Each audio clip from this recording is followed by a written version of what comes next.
If you can change your outlook, change some of your values, and change your rules, you'll find there's a whole other set of rules out there that are more conducive for people who want to be rich.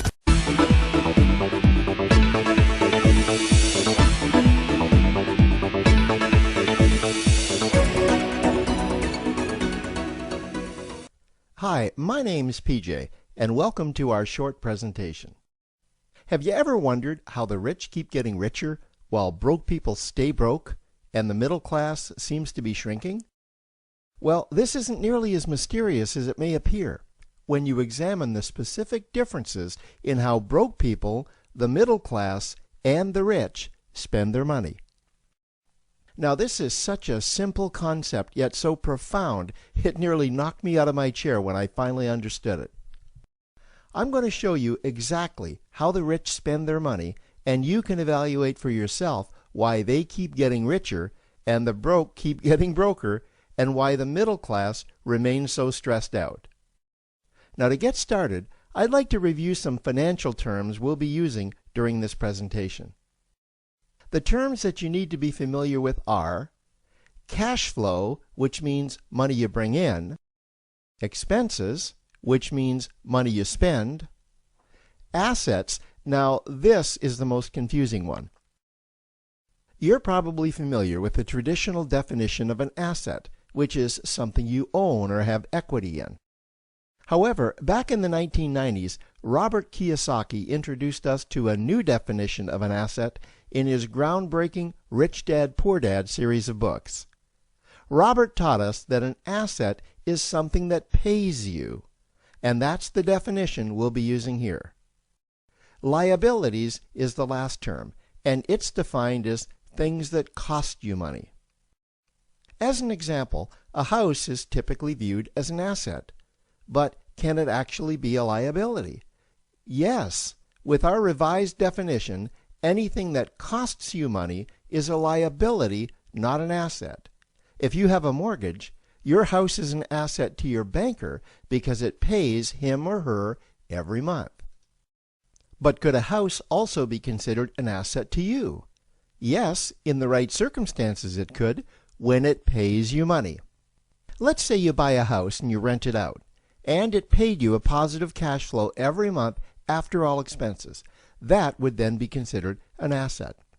Now, one more time with the terms, just to be very clear before we continue. Cash flow is money you make. Expenses, that's money you spend. An asset pays you, and a liability costs you. Now let's take a look at how broke people spend their money. Now, when I say broke people, I'm not referring to the destitute.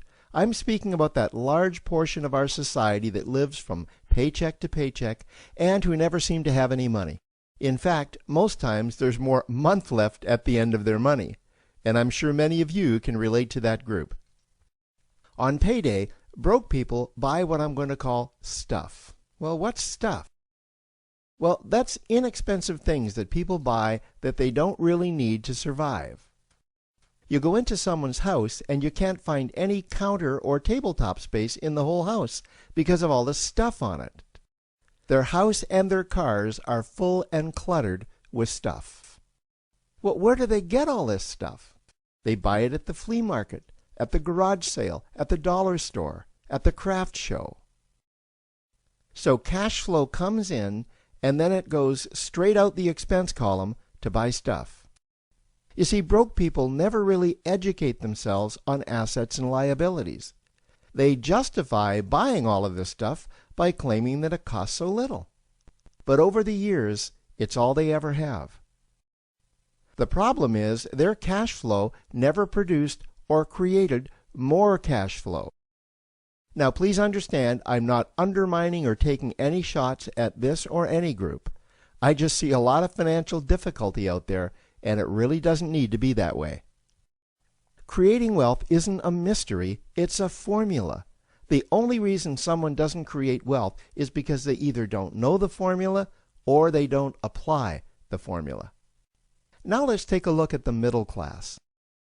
The middle class is the group that society mistakenly thinks are rich. They're not. Yes, they typically earn a six-figure income, and many of them appear rich, but it's what they buy with their money that keeps them prisoners of the middle class. What they typically buy are liabilities. Remember the definition of a liability? Things that cost you. By buying liabilities, the money gets pushed up and out their expense column. Liabilities are items like cars, boats, houses, airplanes, credit card debt. Now let's see just how this happens. The middle class gets a nice paycheck, let's say $10,000 for the month. They then split that down the middle and they pay their monthly expenses with half, and with the other half, they make a down payment on a new car. The car costs $5,000 down, and after they add on the insurance and the maintenance, that liability now costs $1,100 new dollars every single month.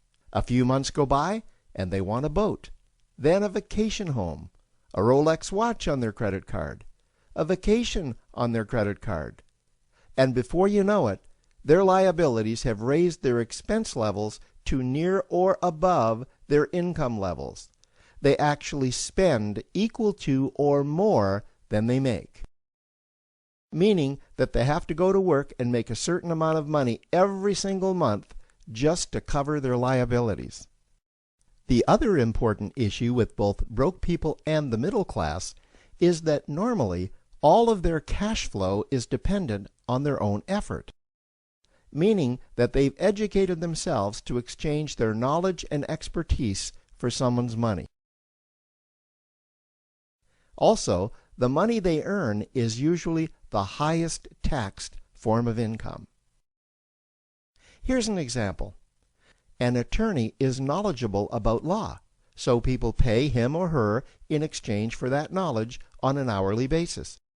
The problem here is that if the attorney isn't sharing that knowledge with a client, then the attorney isn't making any money. This causes lots of stress and anxiety in their lives, and if you ever ask them to take an afternoon off to play golf with you, well, they very rarely can because of how much money it'll cost them to take that time off. On the surface, life's pretty good. The reality is that it's a roller coaster ride.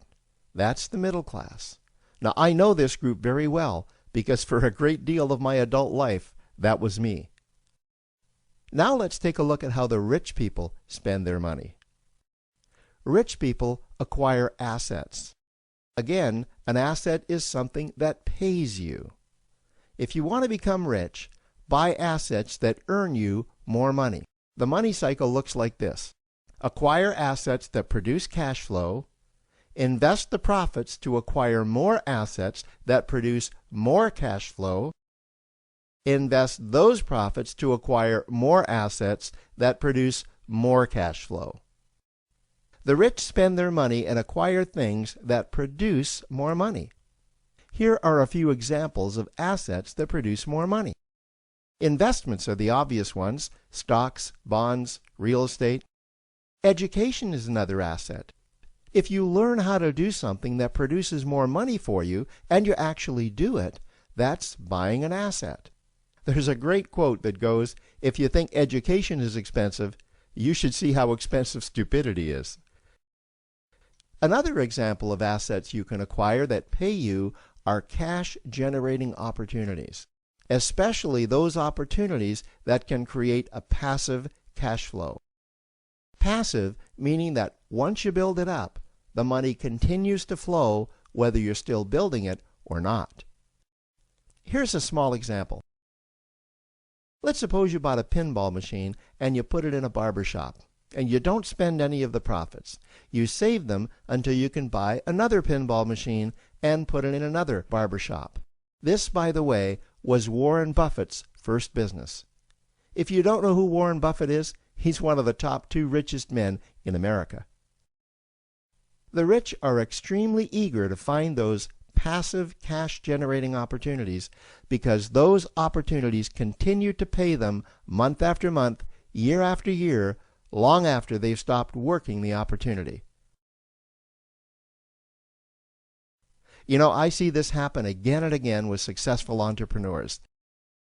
They find a passive cash flow stream that they build up, and it continues to pay them month after month, year after year. They then take those profits and multiply them in another passive cash generating opportunity, and then again in another. In conclusion, here's what I've learned over the years. You can't find these passive cash generating opportunities unless you're open to hearing about them. Then, once you find them, you must be willing to see what fits you and then act. Now, the reason I say this is that I once answered a hokey little ad that I ended up generating 7 figures from, simply because I answered that ad and then took action. These opportunities are out there, you just need to find them. You also must be opportunistic enough that when the right situation does present itself, you don't miss it. So remember, broke people buy stuff, the middle class buy liabilities, and the rich acquire assets, preferably cash-generating opportunities that can create passive cash flow. They then take that cash flow and invest it in another asset that produces more cash flow. That's the wealth creation formula. Now, I trust you found this introductory information helpful. Now, to learn about one of the greatest cash-generating machines on the planet, click on the link below to proceed to step 2.